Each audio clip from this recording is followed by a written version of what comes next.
Беларусь в списке стран-торговцев людьми. Ермак сажает кума, а на Корейском полуострове снова война. Обо всем этом расскажу подробнее в эфире «Нехта». Самые важные и интересные новости.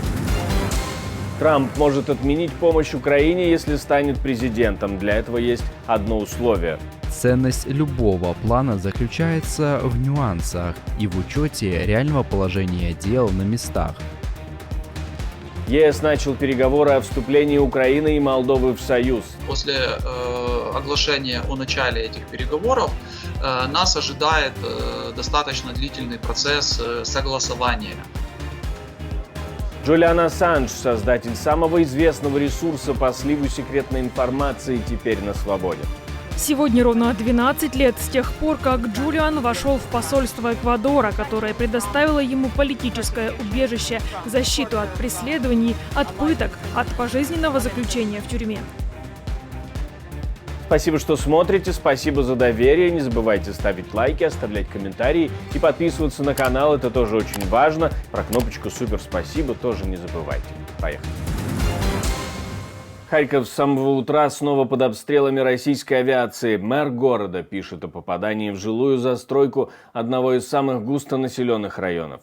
Независимо от дня недели или времени суток, россияне обстреливают город-миллионник. Сейчас они использовали несколько управляемых авиабомб. Будем следить за ситуацией там. Все обновления в нашем Телеграм. Не забудьте подписаться. ЕС начал переговоры о вступлении Украины и Молдовы в Союз, пишет в Твиттер глава Еврокомиссии. Путь будет сложным, но полным возможностей, пишет Урсула фон дер Ляйен. Она пожелала всем удачи и поздравила Молдову, Украину и Евросоюз. А мы спросили у политолога Игоря Рейтеровича, что будет дальше и насколько этот шаг эпохальный.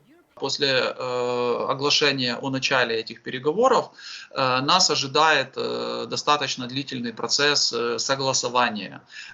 Причем растянуться он может реально на годы. Это обычная практика, через которую прошли все страны, которые стали членами Европейского Союза.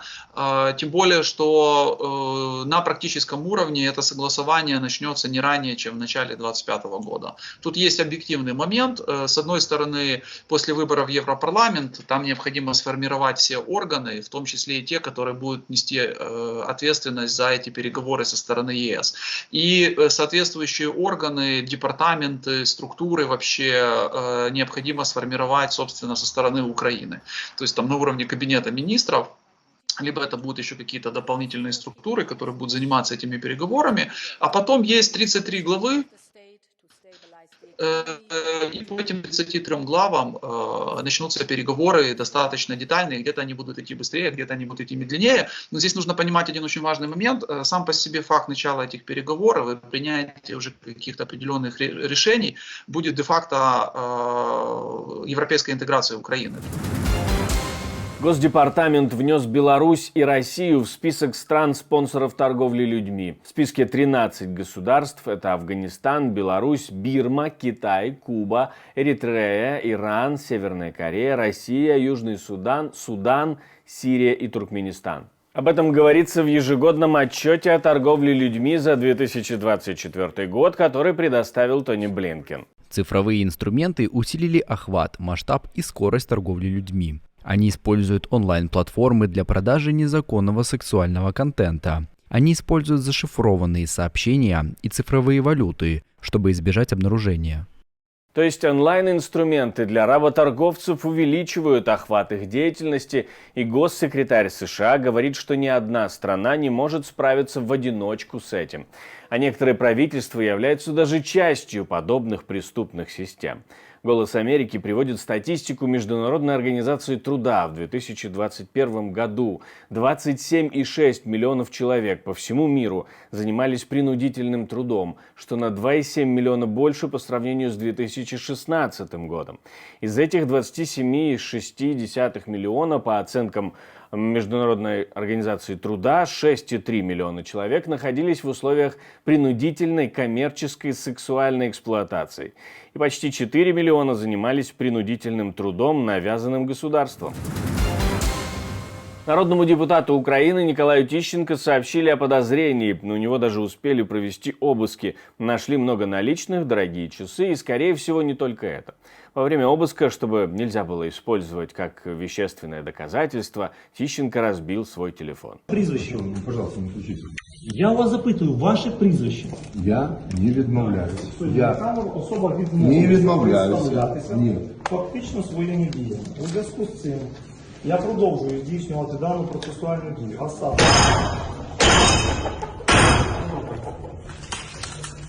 я попереджаю вас, якщо ви якісь дії зробите, Я не інші, відмов- я я не вас відмовляюсь. затримаю. Все усугубляется еще и тем, что глава офиса президента Андрей Ермак крестил сына нардепа Тищенко и является его кумом, но говорит, что помогать не будет и вообще давно не общается. Ермак написал это у себя в телеграм-канале до обысков, но сразу после инцидента в Днепре, за который Тищенко и прилетела. Там группа лиц, как утверждает ГБР, связанных с нардепом, напали на экс-бойца специального подразделения «Кракен», когда тот гулял с ребенком. На видео, которое появилось в сети, видно, что к этому, скорее всего, причастна охрана Тищенко, с которым у пострадавшего возник спор. О том, что значит эта ситуация для Украины, что вообще происходит, мы спросили у политолога Игоря Рейтеровича. Во-первых, еще далеко не факт, что эта история будет доведена до логического завершения, потому что, во-первых, у Тищенко остается мандат народного депутата, и по большому счету каких-либо механизмов его избавить от этого мандата на сегодняшний день не существует. Ну, кроме механизма, когда он добровольно это сделает. Вот это ключевая проблема, которая больше такого, наверное, морально-этического плана. Плюс я не исключаю, что вообще вся история похоже немного на выпускание такого пара, да, что вот открыто дело, будет принято решение, например, там, о домашнем аресте, но при этом само по себе это дело будет тянуться очень-очень-очень-очень долго. И когда внимание общественности к этому как бы существенно уменьшится на фоне каких-то других событий, его можно будет тихонечко там закрыть, списать. Ну, Тищенко уйдет, понятно, с публичной, скажем так, политики, но при этом может прекрасно остаться на свободе. Киевский суд тем временем вынес свой вердикт и меру пресечения Николаю Тищенко. Наша команда существует благодаря вам. Поддержите ее, чтобы мы могли продолжать нашу работу. Самый разыскиваемый наркобарон в Европе сдался властям в Болгарии. Эвелин Банев мог опасаться за свою жизнь и поэтому вернулся в Софию, где его разыскивают с 2018 года. Верховный кассационный суд Болгарии вынес ему 6-летний приговор за отмывание денег. На момент вынесения приговора он не был обнаружен на территории страны, поэтому его искали в Европе. Банев был приговорен за торговлю наркотиками к 20 годам лишения свободы в Италии и к 10,5 годам в Румынии. Вы знаете, чего места разрешают? Вы знаете, что тюрьма — это хорошее место для того, чтобы спрятать человека, чтобы его не могли достать враги, с которыми у него могут быть неласковые отношения. Так что это весьма вероятно. Но на данный момент мы не можем утверждать, что причина именно в этом. Трамп в случае победы на выборах может остановить помощь Украине, потому что Киев должен начать мирные переговоры, пишет Reuters, ссылаясь на помощника Трампа по нацбезопасности Кита Келлога, который весь этот план и разрабатывает. Говорит, Россию тоже предупредят, что отказ от переговоров с их стороны, наоборот, усилит американскую поддержку. Другой соавтор трамповского плана, Фред Флейтс, говорит, что в ходе мирных переговоров должно быть установлено прекращение огня на линии фронта. На это предложение отреагировали в Кремле. Ценность любого плана заключается в нюансах и в учете реального положения дел на местах. Мы не знаем, о каком плане идет речь и что в нем изложено. Еще один эпизод мусорной войны на Корейском полуострове. Из Северной в Южную Корею снова запущены воздушные шары, предположительно с мусором. Власти просят не приближаться к неизвестным предметам на улице. С конца мая это уже 5-я подобная атака. Более 1500 шаров запущены в сумме. В Сеуле считают, что это ответ за распространение пропагандистских листовок со стороны Южной Кореи. Тюремное заключение Джулиана Ассанжа подошло к концу. Во всяком случае, так считает его жена, которая записала даже видеообращение по этому поводу возле тюрьмы Белмарш в Великобритании, откуда Ассанж после был освобожден. Да, уже после записи этого видео. Сегодня ровно 12 лет с тех пор, как Джулиан вошел в посольство Эквадора, которое предоставило ему политическое убежище, защиту от преследований, от пыток, от пожизненного заключения в тюрьме.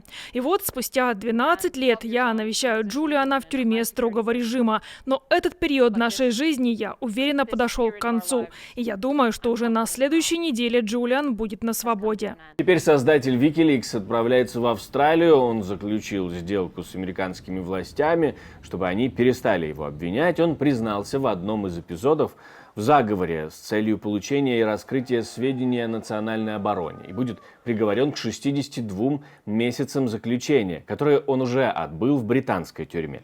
Суд пройдет в среду на Сайпане, Тихоокеанской территории США.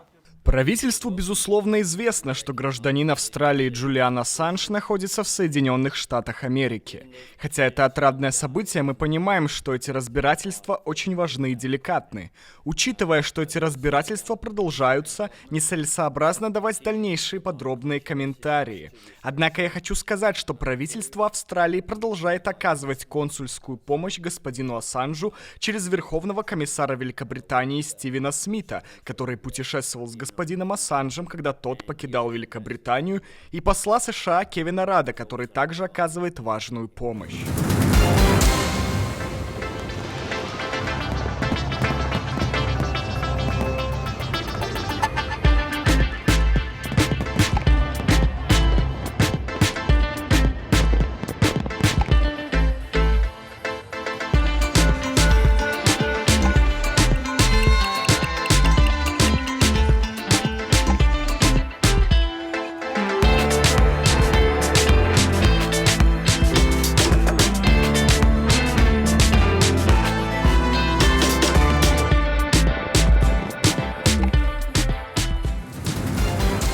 Я хочу напомнить вам, что мы существуем только благодаря вашей поддержке, ваше спонсорство, донаты. То, что вы нажимаете кнопочку «Супер спасибо», помогает нам создавать новые и новые видео. Это очень важно для нас и очень важно для вас, и мы вам за это благодарны. Также благодарны за лайки, комментарии и не забывайте подписываться на канал, кто этого еще не сделал. На этом у меня все. До встречи и хороших вам новостей.